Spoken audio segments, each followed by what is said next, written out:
Fun story here. I full disclosure, I don't remember watching Malcolm in the Middle, Big Fat Liar, or Agent Cody Banks, although I feel like Agent Cody Banks probably made several appearances on televisions in my home over the past. But Frankie Muniz is a former child actor, starred in all of those shows.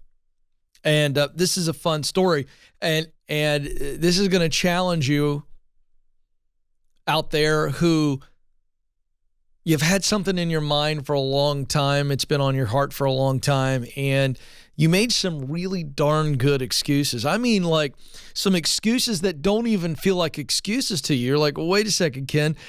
This life made this happen, and then this happened, and I didn't have enough of this, and it wasn't the right time, and here's why. And it all makes complete and total sense.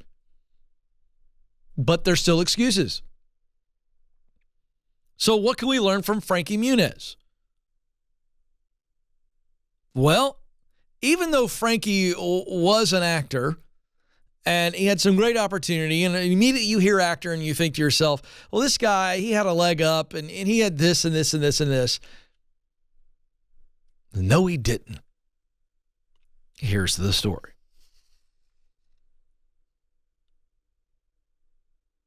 On February the 18th, Frankie will race at Daytona International Speedway. Been there. This is no joke. We're talking about one of the... Excuse me, folks. One of those throat devils jumped up out of nowhere and got me. One of them gremlins. So, Daytona International Speedway, one of the biggest racetracks in America. Big time racing. He is going to be in the ARCA Menard Series. That is a minor league racing series in NASCAR, but still professional, still real, still going real fast. And he's going to be racing. He's 37. He has built up to this. He'll be, for those of you that care about this stuff, he'll be in the number 30 Ford Mustang. And he's brand new to this series, but he is not a complete beginner or novice. So apparently he started open wheel racing, which is more of the IndyCar style, in the mid-2000s. And then he eventually crossed over to the stock car scene. So this is a direct quote. I want to read some of his quotes, and then we're going to come back to those of you who have been waiting and waiting and waiting to do something. He says, this is to Fox Business, he says, I don't have a typical story of people who become race car drivers. I was just a race fan. I think it's one of those things that people say, oh, I want to be a race car driver, but how do you actually become a race car driver if your family's never involved in it and all that? That was him. So I started when I was 19. I did the pro celebrity race in Long Beach, California, and I won it. And then a pro team asked me to come just for fun to do a test. I was scared out of my mind showing up that day. He's an actor who won a celebrity race. Then a pro team says, hey, man, it's cool. Why don't you come out and do a test? Just drive one of our cars. It's not a race. Just drive it as fast as you can around a racetrack. Incidentally, we may have to pull some footage if I can find it. I did 7 laps around Atlanta Motor Speedway in a NASCAR, and I got it as high as about 180 miles an hour. And I got to tell you, whoa, baby. Oh, man. First 2 laps, I was hanging on. I had the pucker factor, if you know what I mean. And then the next 5 laps, baby, I was alive. Rumbling around that track. Joe remembers that. Yes, I do. You got a voucher. I got a voucher, pal. He saw the video. So, back to this moment. Scared out of my mind showing up that day. Like getting in a real race car. But I immediately had speed, so we knew the natural ability was there. I mean, he was driving the car the proper way, and there's a way to drive the car so that the racetrack makes the most of the sheer force and the car performs.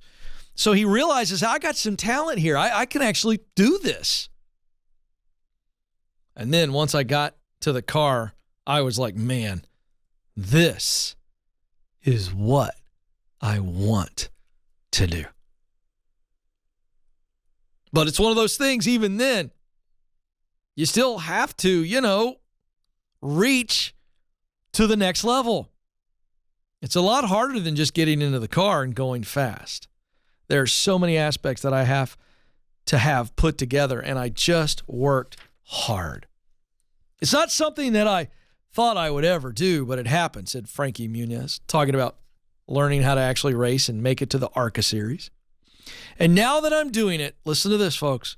Even when I got out of the car this past weekend, I called my wife and I said, this is exactly what I was supposed to do.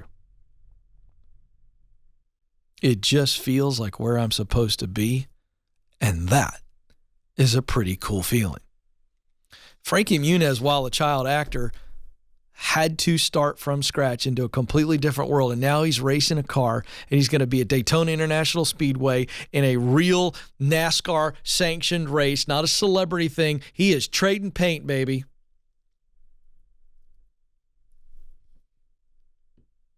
He could have made all kinds of excuses. I'm an actor. I can't be a race car driver. I'm an actor. That's all I've ever done. I've been a successful childhood actor. Why would I go over here and try to race world-class professional drivers? I'm an actor.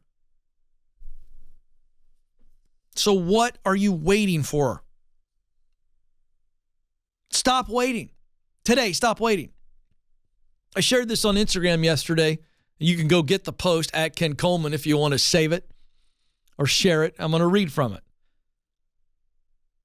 I said, stop waiting for approval from your family until you have more money, for someone to notice you, until you have more experience, for fear and doubt to go away, until it feels right. Start today. Can I just encourage those of you who will keep waiting for all of those things to happen to start? Everything you need to start is already in your life right around you right now. The start needs to be small. It needs to be slow. Very few people ever sprint and go big right away. So stop holding yourself to that standard. This idea that everything has to be in place for me to start fast and grow big.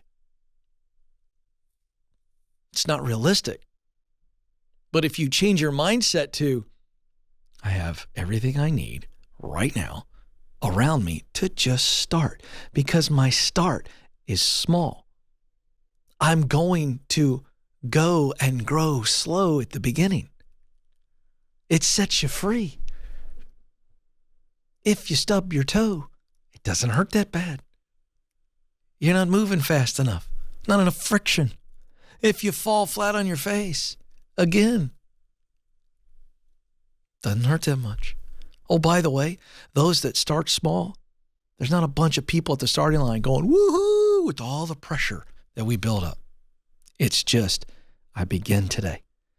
Can I tell you from my own journey what I have learned in moments where I was waiting for approval, waiting for money, waiting for someone to discover me? Can I tell you what happened?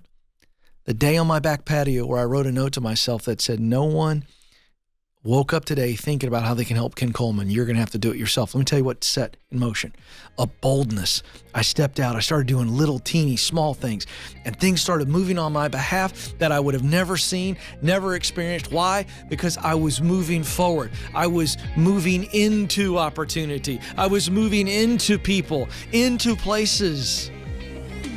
I was growing in my boldness. Stop waiting.